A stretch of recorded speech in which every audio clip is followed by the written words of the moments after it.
لیکن میں جب اس کے قریب جانا چاہتا ہوں تو مجھ کو نفرت پیدا ہو جاتی ہے، اور یہ مجھ کو اپنے قریب بلاتی ہے تو مجھ کو انتہائی نفرت پیدا ہوتی ہے، یہی جھگڑا ہو گیا ہے۔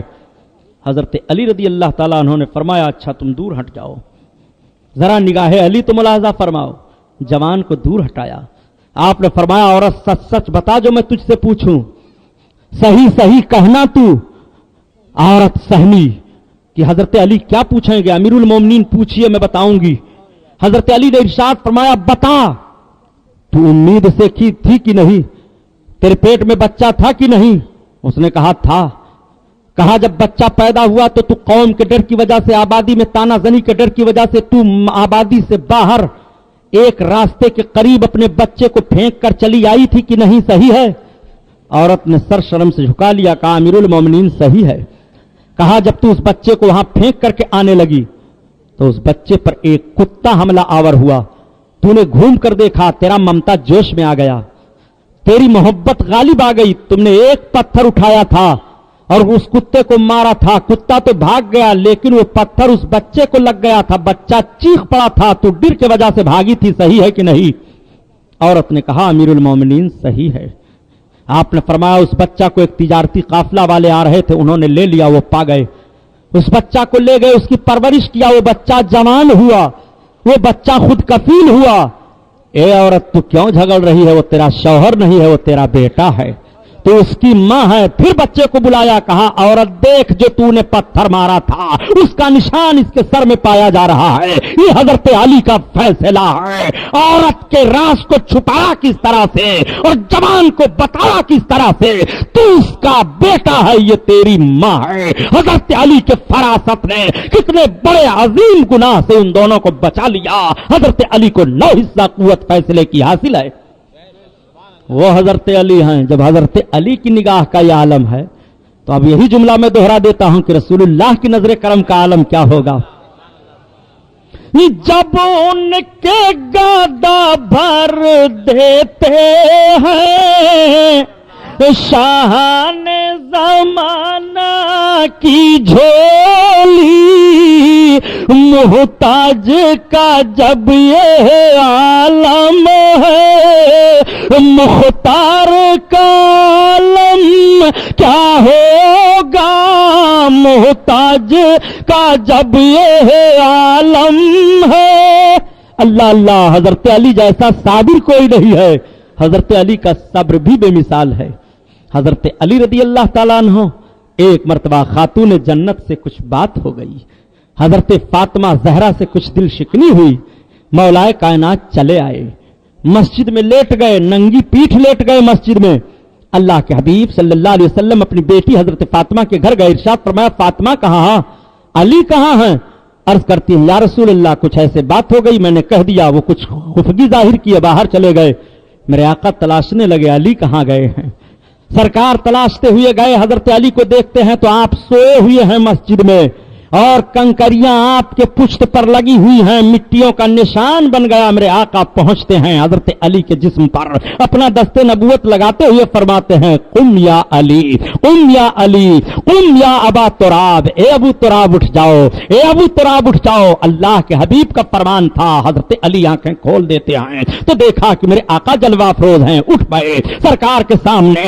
آقا نے ارشاد فرمایا حضرت علی کو ابو تراب، یہ ابو تراب کا لقب دے دیا۔ حضرت علی فرمایا کرتے ہیں مجھ کو اپنے سارے ناموں میں سب سے زیادہ پسندیدہ یہی نام ہے جس نام کو اللہ کے رسول نے مجھ کو زمین سے بیدار کرتے ہوئے فرمایا تھا قم یا ابا تراب، اے ابو تراب اٹھ جاؤ۔ وہ حضرت علی ہیں، رسول اللہ کے دربار سے ان کو لقب ابو تراب کا ملتا ہے۔ سرکار جس کو جو چاہیں لقب عطا فرما دیں۔ حضرت ابو ہریرہ سرکار کے ایک صحابی ہیں، ان کو بلی کے بچوں سے بڑا پیار تھا، وہ اپنی آستین میں اپنی گود میں بلیوں کا بچہ لیے رہتے تھے۔ آقا کی نگاہ پڑ گئی، آقا ارشاد فرماتے ہیں یا ابا ہریرہ، اے بلیوں کے باپ، تو ان کا نام سب بھول گئے، ابو ہریرہ ہی کہنے لگے۔ میرے آقا صلی اللہ تعالیٰ علیہ وسلم کے مقدس زبان پاک سے جس کے لیے جو نکلے اس کو وہی مل جاتا ہے، حضرت علی کو ابو تراب کہہ دیا ہے۔ اللہ کے رسول صلی اللہ علیہ وسلم نے اتنا عظیم درجہ حضرت علی کو فرمایا۔ ارے پیارے علی کا حال تو یہ ہے، حال یہ ہے حضرت علی کا، قربان جاؤ حضرت علی کی عظمت پر۔ آج حضرت علی روزہ سے ہیں، نبی کونین کی شہزادی روزہ سے ہیں. شام کا وقت ہوا, چند کھجوریں سامنے آئی, پانی پی لیا, کھجوروں کو کھا لیا, افطاری کر لیا. رات بھر محو عبادت رہے. دوسرا دن لگا, تیسرا دن لگا, تیسرے دن تھوڑا سا جو مل جاتا ہے. اللہ کے رسول صلی اللہ علیہ وسلم کے داماد حضرت علی جو کو لا کر کے خاتون جنت فاطمہ زہرا کو دے دیا. فاطمہ اس جو کا آٹا تیار کرو, روٹی تیار کی جائے. حضرت خاتون جنت نے آٹا تیار کر کے جب روٹی بنائی ہے تو دروازے پر فقیر صدا دیتا ہے, اے نبی کی بیٹی میں بھوکا ہوں 3 دن کا. حضرت خاتون جنت نے تینوں روٹی اٹھا کر کے فقیر کی جھولی میں دے دیا. فقیر چلا گیا. مولائے کائنات آتے ہیں, صدقہ کر دیا گیا روٹی, فقیر کو دے دی گئی ہے روٹی. ایسے صبر کرنے والے محمد کے گھر آنے والے ہیں. روح لوگوں کو کھلا دیتے ہیں مگر خود نہیں کھاتے ہیں. صبر کا پیغام لینا ہو تو حضرت علی سے لو, صبر کا درس لینا ہو تو حضرت علی سے لو, صبر کا وصول و ضابطہ لینا ہو تو حضرت علی سے لو. صبر حضرت علی سے کے گھر سے مل رہا ہے. جنت حضرت علی کے گھر سے ملے, جنت کا کھانا حضرت علی کے گھر سے ملے, جنت کا پروانہ حضرت علی سے ملے, رسول کونین کی محبت حضرت علی سے ملے. علی کا دروازہ چھوڑ دینے کے بعد نبی کے دروازہ پر نہیں پہنچ سکتے ہو. تمہیں پہلے علی کے دروازہ پر جانا ہوگا, تب تم نبی کے دروازہ پر جاؤ گے, اور جب تم نبی کے دروازہ پر پہنچ گئے تو تم خدا تک پہنچ گئے.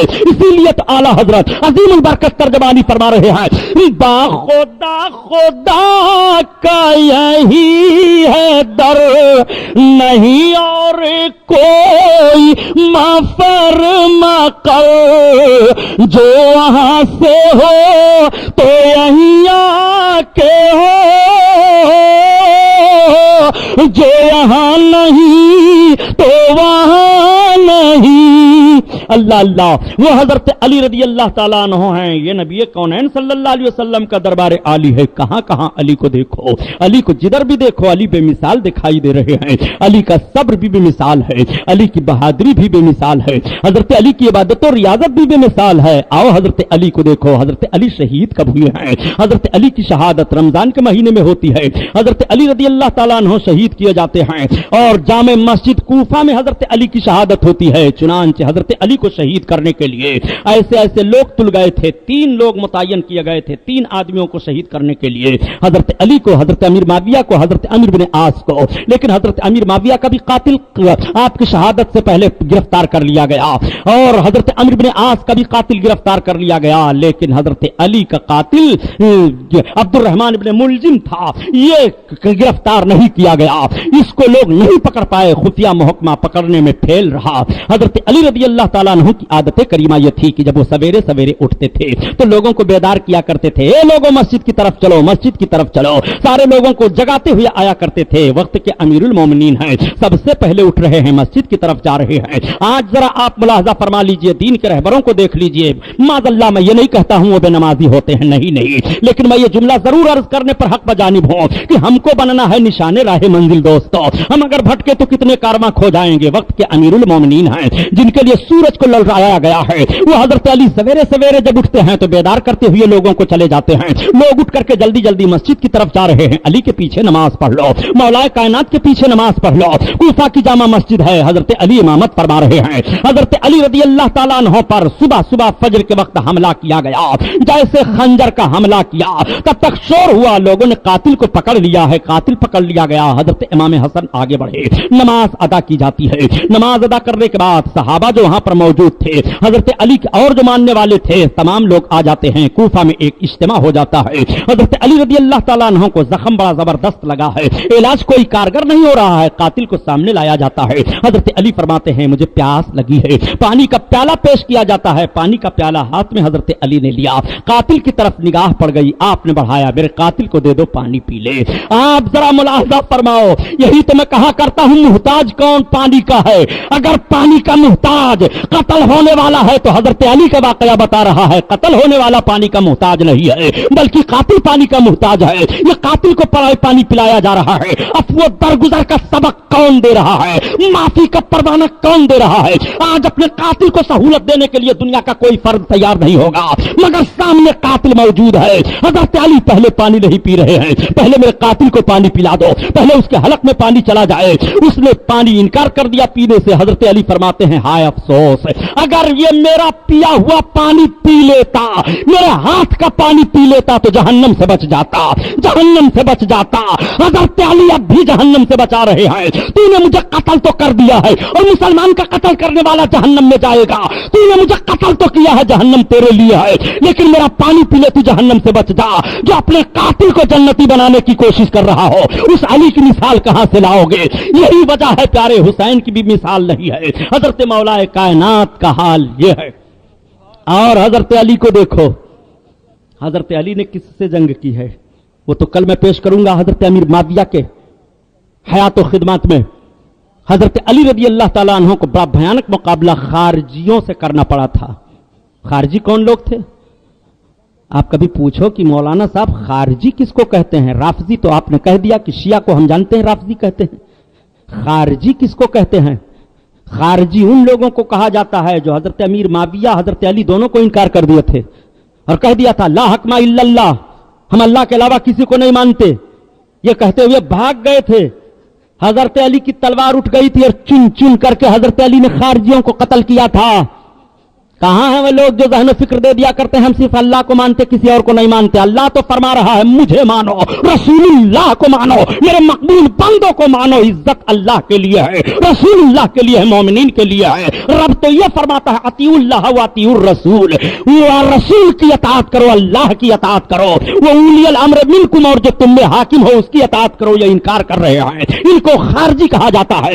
ایک ایک خارجیوں کو, بے ایمانوں کو حضرت مولا کائنات نے چن کر کے قتل کیا تھا. یہ خارجی ہے, حضرت علی کی طرف سے اجازت تھی اسے قتل کر دیا جائے, چھوڑا نہ جائے. باپ نے بدعقیدوں کو ختم کیا تھا اور بیٹے نے بدعملوں کے خلاف جنگ کی ہے. جب بدعقیدگی ابھری اور اسلام کے چہرے پر کالک لگانے کی کوشش کیا تو مولا کائنات کی تلوار چمک گئی ہے اور خارجیوں کو تہ تیغ کر دیا. حضرت علی کی شہادت ہوئی.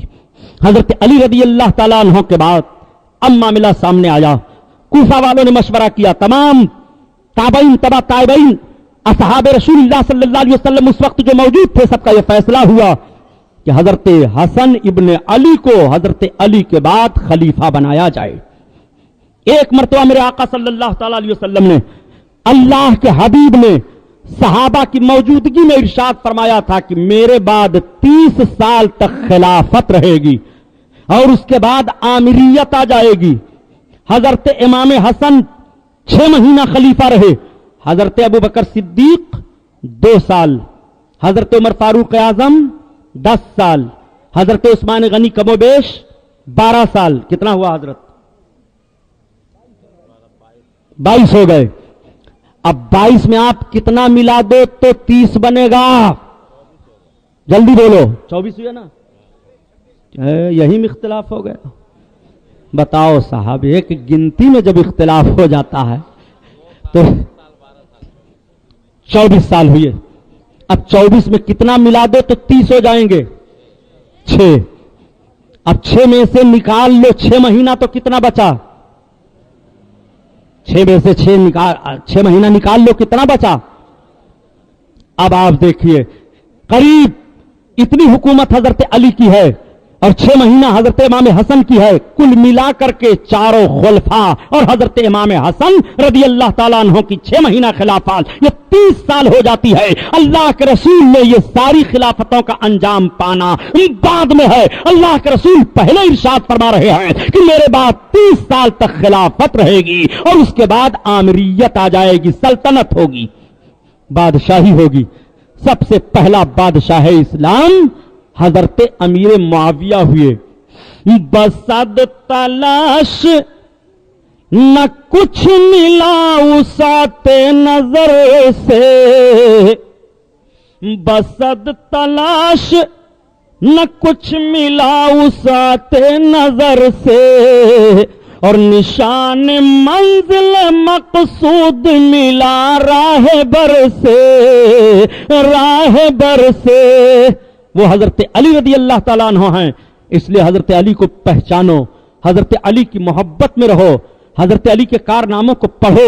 حضرت علی سے محبت رہے گی تو آپ کا ایمان نکھرتا رہے گا, آپ کے اندر ایمانی جوہر رہے گا. حضرت علی کا ماننے والا نہ کسی باطل کے سامنے جھک سکتا ہے اور نہ اپنی پیشانی جھکا سکتا ہے. آئینے جمع مردہ حق کو یہ بے باکی, اللہ کے شیروں کو آتی نہیں روباہی, وہ حضرت علی رضی اللہ تعالیٰ عنہ ہیں. حضرت علی کا فیض آج بھی جاری ہے اور قیامت تک جاری ساری رہے گا. ولایت کی روحانیت کا معاملہ حضرت علی سے جاری ہے. نبی کونین سے حضرت علی کو ملا, حضرت علی سے سب کو مل رہا ہے, سارا بٹا بڑھ رہا ہے اور قیامت تک بٹتا چلا جائے گا. یہ سارے سمندر حضرت علی کے سینہ سے جاری ہے. یہ قادری سمندر ہے, یہ چشتی سمندر ہے, یہ سہروردی سمندر ہے, یہ نقشبندی سمندر ہے, یہ برکاتی سمندر ہے, یہ صابری سمندر ہے. یہ ساری نہریں جاری ہیں تو حضرت علی سے جاری ہے. حضرت علی کی عظیم ذات ہے. رب تعالیٰ ارشاد فرماتا ہے ان الانسان لفی خسر والعصر ان الانسان لفی خسر. محبوب تمہارے زمانے کی قسم ہے